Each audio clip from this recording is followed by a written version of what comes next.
വിഷമസന്ധികളിൽ ചൊല്ലുന്ന പ്രാർത്ഥന. ഗത്സേമൻ തോട്ടത്തിൽ മരണവേദനയനുഭവിക്കുകയും ഗാഗുൽത്തായിൽ കുരിശുമരണം കൈവരിക്കുകയും ചെയ്ത ഈശോയെ, പാപിയായ എൻ്റെ മേൽ കനിയണമേ. ആശ്വാസം കണ്ടെത്തുന്നതിനായി എങ്ങോട്ടു തിരിയണമെന്നറിയാതെ ഞാനിതാ വലയുന്നു. എൻ്റെ ഉറ്റമിത്രങ്ങൾ പോലും എന്നിൽ നിന്നും വേർപെട്ടു പോയിരിക്കുന്നു. എന്നെ സ്നേഹിക്കുവാനും എൻ്റെ കാര്യങ്ങൾ ശ്രദ്ധ പതിക്കുവാനും ആരുമില്ലാതായിരിക്കുന്നു.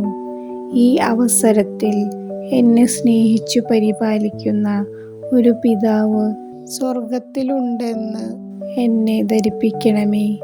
അധ്വാനിക്കുന്നവരും ക്ലേശിക്കുന്നവരുമായ നിങ്ങളെല്ലാവരും എൻ്റെ പക്കൽ വരുവിൻ, ഞാൻ നിങ്ങളെ ആശ്വസിപ്പിക്കാം എന്നരുളി ചെയ്ത യേശുവേ, അങ്ങയുടെ സ്നേഹശ്രണമായ വാക്കുകൾ എൻ്റെ കർണപുടങ്ങളിൽ മാറ്റൊലികൊള്ളട്ടെ.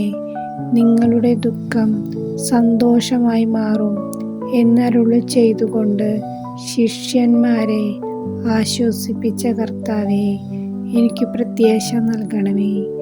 എൻ്റെ ആശകളും ആശങ്കകളും മറ്റാർക്കും വെളിപ്പെടുത്തുവാൻ നിർവാഹമില്ലാത്ത ഈ സാഹചര്യത്തിൽ എന്നെ ആശ്വസിപ്പിക്കുവാൻ എഴുന്നള്ളി വരണമേ.